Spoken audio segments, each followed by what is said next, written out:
ನಮಸ್ಕಾರ, ನೀವು ನೋಡ್ತಾ ಇದ್ದೀರಾ ರಿಪಬ್ಲಿಕ್ ಕನ್ನಡ. ನಾನು ಅಶ್ವಿನಿ ದೇವಾಡಿಗ. ರಾಜ್ಯ ರಾಜಕಾರಣದಲ್ಲಿ, ಅದರಲ್ಲೂ ರಾಜ್ಯ ಕಾಂಗ್ರೆಸ್ನಲ್ಲಿ ಸಾಕಷ್ಟು ಬೆಳವಣಿಗೆಗಳು ನಡೀತಾ ಇದೆ. ಒಂದು ಕಡೆಯಲ್ಲಿ ಸೈಲೆಂಟ್ ಆಗಿ ಸಿಎಂ ಇಲ್ಲಿ ಬೆಂಗಳೂರಿನಲ್ಲಿ ಮೀಟಿಂಗ್ ಒಂದನ್ನ ಮಾಡಿದ್ರೆ, ದೆಹಲಿಗೆ ಹೋದಂತಹ ಡಿಕೆ ಬ್ರದರ್ಸ್ ಎಐಸಿಸಿ ಅಧ್ಯಕ್ಷರ ಜೊತೆಯಲ್ಲೇ ಮೀಟಿಂಗ್ ಮಾಡಿದ್ದಾರೆ. ಹಲವಾರು ವಿಚಾರಗಳ ಬಗ್ಗೆ ಈ ಸಂದರ್ಭದಲ್ಲಿ ಚರ್ಚೆ ಕೂಡ ಮಾಡಿದ್ದಾರೆ ಅನ್ನುವಂತ ಮಾಹಿತಿ ಇದೆ. ದೆಹಲಿಯಲ್ಲಿ DK brothers power politics game plan. CM ಸ್ಥಾನಕ್ಕಾಗಿ ಬಿಗಿಪಟ್ಟು ಹಿಡಿದಿದ್ದಾರೆ ಡಿಸಿಎಂ ಡಿಕೆ ಶಿವಕುಮಾರ್. 2.5 ವರ್ಷ ಆಯಿತು. ಈಗ 3 ವರ್ಷ ಆಗ್ತಾ ಬಂತು. ಮೇ 4ಕ್ಕೆ 4ರ ಒಳಗೆ ಸಿಎಂ ಸ್ಥಾನದ ಬಗ್ಗೆ ಇತ್ಯರ್ಥ ಆಗಬೇಕು ಅನ್ನುವಂತ ಪಟ್ಟು ಹಿಡಿದಿದ್ದಾರೆ. ಮಲ್ಲಿಕಾರ್ಜುನ ಖರ್ಗೆ ನಿವಾಸದಲ್ಲಿ 2 ಗಂಟೆಗಳ ಕಾಲ ಚರ್ಚೆ ಮಾಡಿದ್ದಾರೆ ಅನ್ನುವಂತ ಮಾಹಿತಿ ಇದೆ. ತಡರಾತ್ರಿ ಡಿಕೆ ಶಿವಕುಮಾರ್, ಡಿಕೆ ಸುರೇಶ್ ಕೂಡ ಭೇಟಿಯಾಗಿ ಚರ್ಚೆಯನ್ನ ನಡೆಸಿದ್ದಾರೆ. ಮಲ್ಲಿಕಾರ್ಜುನ ಖರ್ಗೆ ನಿವಾಸದಲ್ಲಿ ಮೀಟಿಂಗ್ ಮಾಡಿದ್ದಾರೆ. ಅದು ಅರ್ಧ 1 ಗಂಟೆ ಅಲ್ಲ, 2 ಗಂಟೆಗಳ ಕಾಲ ಮೀಟಿಂಗ್ ಮಾಡಿರೋದು. ಇಷ್ಟು ದಿನಗಳ ಕಾಲ ಬೇರೆ ಬೇರೆ ನೆಪಗಳನ್ನ ಹೇಳಿದ್ರು.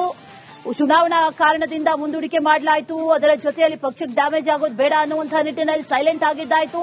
ಇದೆಲ್ಲವೂ ಆದ ನಂತರದಲ್ಲಿ ಫೈನಲಿ ಈಗಲಾದ್ರೂ ಈ 4 ಗೋಡೆಯ ಮಧ್ಯೆ ನಡೆದಿರುವಂತಹ ಈ ಒಂದಷ್ಟು ಒಳ ಒಪ್ಪಂದಗಳಿದೆಯಲ್ಲ, ಅದನ್ನ ಜಾರಿ ಮಾಡಲೇಬೇಕು, ಸಿಎಂ ಆಗಲೇಬೇಕು ಅನ್ನುವಂತಹ ನಿಟ್ಟಿನಲ್ಲಿ ಡಿಕೆ ಶಿವಕುಮಾರ್ ಈಗ ಪಟ್ಟು ಹಿಡಿದಿದ್ದಾರೆ. ಅದೇ ನಿಟ್ಟಿನಲ್ಲಿ ಎಐಸಿಸಿ ಅಧ್ಯಕ್ಷರಾದಂತಹ ಮಲ್ಲಿಕಾರ್ಜುನ ಖರ್ಗೆ ಅವರನ್ನ ಕೂಡ ಭೇಟಿಯಾಗಿದ್ದಾರೆ. ಸದ್ಯಕ್ಕೆ ರಾಜ್ಯದಲ್ಲಿ ಯಾವುದೇ ರೀತಿಯಂತಹ ಬೆಳವಣಿಗೆಗಳು ಇಲ್ಲ. ಎಲೆಕ್ಷನ್ ನಡೆದಿದ್ದಾಗಿದೆ. ರಿಸಲ್ಟ್ ಇನ್ನೇನು ಬರುತ್ತೆ ಮೇ 4ರ ಒಳಗಾಗಿ ಈ ವಿಚಾರಕ್ಕೆ ಸಂಬಂಧಪಟ್ಟಂತೆ ರಾಜ್ಯದಲ್ಲಿ ಸಿಎಂ ಬದಲಾವಣೆ ಆಗಿರಬಹುದು. ಈ ವಿಚಾರಕ್ಕೆ ಸಂಬಂಧಪಟ್ಟಂತೆ ಇತ್ಯರ್ಥ ಆಗಬೇಕು ಅನ್ನುವಂತ ನಿಟ್ಟಿನಲ್ಲಿ ಪಟ್ಟನ್ನ ಹಿಡಿದಿದ್ದಾರೆ. ಪಶ್ಚಿಮ ಬಂಗಾಳದ ಚುನಾವಣೆ ಮುಖ್ಯ ಅಲ್ಲ, ಹಾಗಾಗಿ ನಾಯಕತ್ವ ವಿಚಾರವನ್ನ ಇತ್ಯರ್ಥಗೊಳಿಸಿ ಅಂತ ಹೇಳಿದ್ದಾರೆ. ಡೀಟೇಲ್ಸ್ ಅನ್ನು ಕೊಡ್ತಾರೆ ನಮ್ಮ ಪ್ರತಿನಿಧಿ ಬಸವರಾಜ್. ನೇರ ಸಂಪರ್ಕದಲ್ಲಿ ಜಾಯಿನ್ ಆಗ್ತಾ ಇದ್ದಾರೆ. ಬಸವರಾಜ್, ಇಷ್ಟು ದಿನಗಳ ಕಾಲ 2.5 ವರ್ಷಗಳ ಕಾಲವೂ ಕೂಡ ಕಾದಿದ್ದಾಯಿತು. ಈಗ 3 ವರ್ಷಗಳು ಇನ್ನೇನು ಕಂಪ್ಲೀಟ್ ಆಗೋದಕ್ಕೆ ಬಂತು. ಈ ಸಂದರ್ಭದಲ್ಲಾದ್ರೂ ಸಿಎಂ ಬದಲಾವಣೆ ಆಗುತ್ತಾ ಅನ್ನುವಂತಹ ಕುತೂಹಲ. ಆದ್ರೆ ರಾಜ್ಯದಲ್ಲಿ ನಡೀತಾ ಇರುವಂತಹ ಬೆಳವಣಿಗೆ, ಅದರ ಜೊತೆಯಲ್ಲಿ ದೆಹಲಿಯಲ್ಲಿ ನಡೀತಾ ಇರುವಂತಹ ಬೆಳವಣಿಗೆ ಒಂದಷ್ಟು ಕ್ಲೂಗಳನ್ನ ಕೊಡ್ತಾ ಇದೆ. ರಾಜಕೀಯವಾಗಿ ಏನೇನು ಚರ್ಚೆಗಳಾಗ್ತಾ ಇದೆ, ಡೀಟೇಲ್ಸ್ ಏನಿದೆ?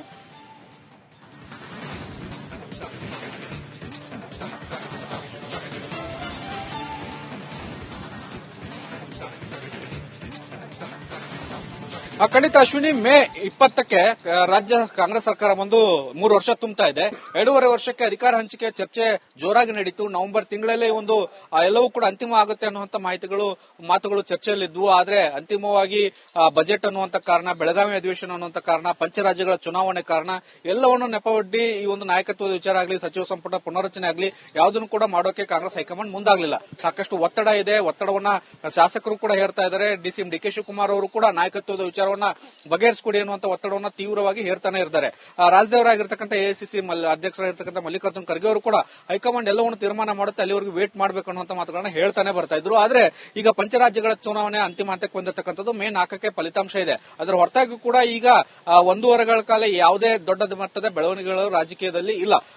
ಎಲ್ಲವೂ ಕೂಡ ಈಗ ನಿಲ್ಲಾಗಿರ್ತಕ್ಕಂಥದ್ದು. ಈ ಸಂದರ್ಭದಲ್ಲಿ ನೀವು ನಾಯಕತ್ವದ ವಿಚಾರವನ್ನ ಸರಿ ಮಾಡಿಕೊಡಿ, ಮೇ 4ರವರೆಗೂ ಕಾಯೋದು ಯಾಕೆ ಅನ್ನುವಂಥದ್ದು ಒಂದಷ್ಟು ಒತ್ತಡವನ್ನ ಡಿಕೆ ಬ್ರದರ್ಸ್, ಡಿಕೆ ಸುರೇಶ್ ಹಾಗೂ ಡಿಕೆ ಶಿವಕುಮಾರ್ ಅವರು ಹೇಳ್ತಾ ಇರ್ತಕ್ಕಂಥದ್ದು.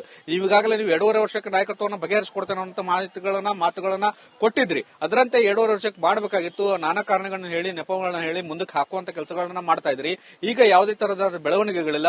ಈಗ ನೀವು ಇರ್ತಕ್ಕಂಥ ಸಮಯದಲ್ಲಿ ನೀವು ನಾಯಕತ್ವವನ್ನು ಬಗೆಹರಿಸಿಕೊಡಿ ಮಾತು ಕೊಟ್ಟಂತೆ, ಇಲ್ಲದೆ ಹೋದ್ರೆ ಮುಂದೆ ನಾವು ಏನ್ ಮಾಡಬೇಕು ಅನ್ನೋದನ್ನ ವಿಚಾರ ಮಾಡ್ತೇವೆ ಅನ್ನುವಂಥದ್ದನ್ನ ಒಂದಷ್ಟು ಮಾತುಗಳನ್ನ ನಿನ್ನೆ ಎಐಸಿಸಿ ಅಧ್ಯಕ್ಷರಾಗಿರ್ತಕ್ಕಂಥ ಮಲ್ಲಿಕಾರ್ಜುನ ಖರ್ಗೆ ಅವರನ್ನ ನವದೆಹಲಿಯ ಅವರ ನಿವಾಸದಲ್ಲಿ ಭೇಟಿ ಮಾಡಿ ಒಂದು ಚರ್ಚೆಯನ್ನು ಮಾಡಿರ್ತಕ್ಕಂಥ ಸುಮಾರು 2 ಗಂಟೆಗಳ ಕಾಲ ಡಿಕೆ ಬ್ರದರ್ಸ್ ಇಬ್ಬರು ಕೂಡ ಕಾಂಗ್ರೆಸ್ ಹೈಕಮಾಂಡ್ ಮೇಲೆ ತೀವ್ರವಾದಂತಹ ಒತ್ತಡವನ್ನ ಹಾಕಿರ್ತಕ್ಕಂಥದ್ದು.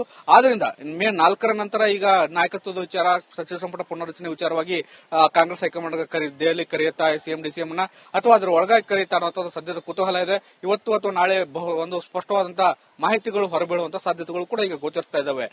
Ashwini. All right Basavaraj, thank you ಡೀಟೇಲ್ಸ್ಗೆ.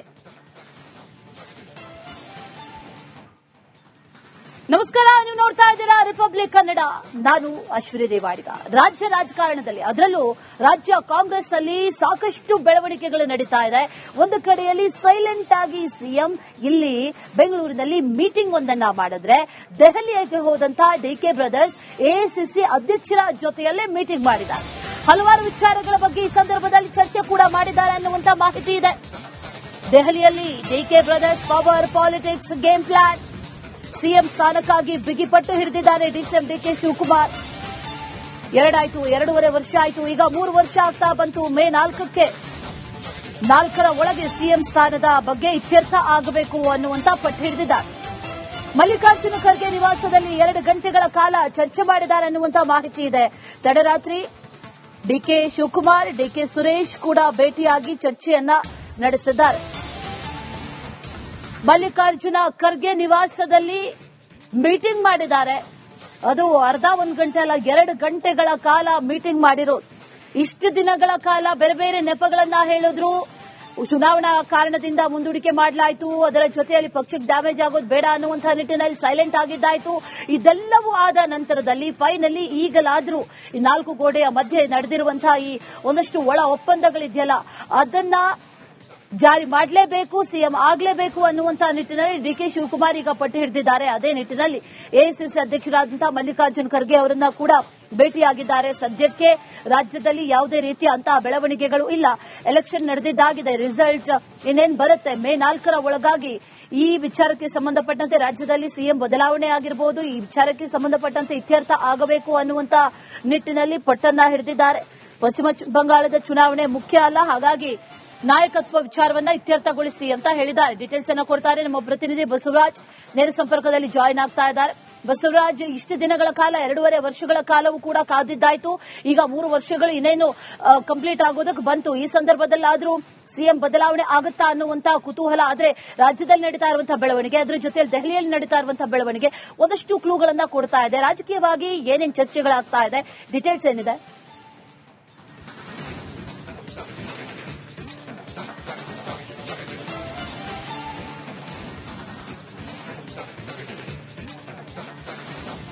ಖಂಡಿತ ಅಶ್ವಿನಿ, ಮೇ 20ಕ್ಕೆ ರಾಜ್ಯ ಕಾಂಗ್ರೆಸ್ ಸರ್ಕಾರ ಬಂದು 3 ವರ್ಷ ತುಂಬುತ್ತಾ ಇದೆ.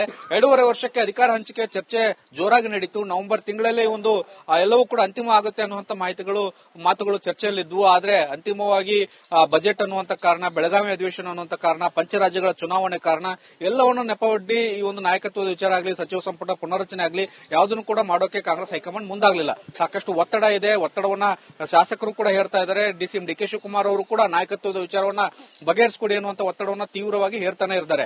ರಾಜ್ಯದವರಾಗಿರ್ತಕ್ಕಂಥ ಎಐಸಿಸಿ ಅಧ್ಯಕ್ಷರಾಗಿರ್ತಕ್ಕಂಥ ಮಲ್ಲಿಕಾರ್ಜುನ ಖರ್ಗೆ ಅವರು ಕೂಡ ಹೈಕಮಾಂಡ್ ಎಲ್ಲವನ್ನು ತೀರ್ಮಾನ ಮಾಡುತ್ತೆ, ಅಲ್ಲಿವರೆಗೂ ವೇಟ್ ಮಾಡಬೇಕು ಅನ್ನುವಂತ ಮಾತುಗಳನ್ನ ಹೇಳ್ತಾನೆ ಬರ್ತಾ ಇದ್ರು. ಆದ್ರೆ ಈಗ ಪಂಚರಾಜ್ಯಗಳ ಚುನಾವಣೆ ಅಂತಿಮ ಹಂತಕ್ಕೆ ಬಂದಿರತಕ್ಕಂಥದ್ದು. ಮೇ 4ಕ್ಕೆ ಫಲಿತಾಂಶ ಇದೆ. ಅದರ ಹೊರತಾಗಿ ಕೂಡ ಈಗ 1 ವಾರಗಳ ಕಾಲ ಯಾವುದೇ ದೊಡ್ಡ ಮಟ್ಟದ ಬೆಳವಣಿಗೆಗಳು ರಾಜಕೀಯದಲ್ಲಿ ಇಲ್ಲ. ಎಲ್ಲವೂ ಕೂಡ ಈಗ ನಿಲ್ಲಾಗಿರ್ತಕ್ಕಂಥದ್ದು. ಈ ಸಂದರ್ಭದಲ್ಲಿ ನೀವು ನಾಯಕತ್ವದ ವಿಚಾರವನ್ನ ಸರಿ ಮಾಡಿಕೊಡಿ, ಮೇ 4ರವರೆಗೂ ಕಾಯುವುದು ಯಾಕೆ ಅನ್ನುವಂಥದ್ದು ಒಂದಷ್ಟು ಒತ್ತಡವನ್ನ ಡಿಕೆ ಬ್ರದರ್ಸ್, ಡಿಕೆ ಸುರೇಶ್ ಹಾಗೂ ಡಿಕೆ ಶಿವಕುಮಾರ್ ಅವರು ಹೇರ್ತಾ ಇರ್ತಕ್ಕಂಥದ್ದು. ಈಗಾಗಲೇ ನೀವು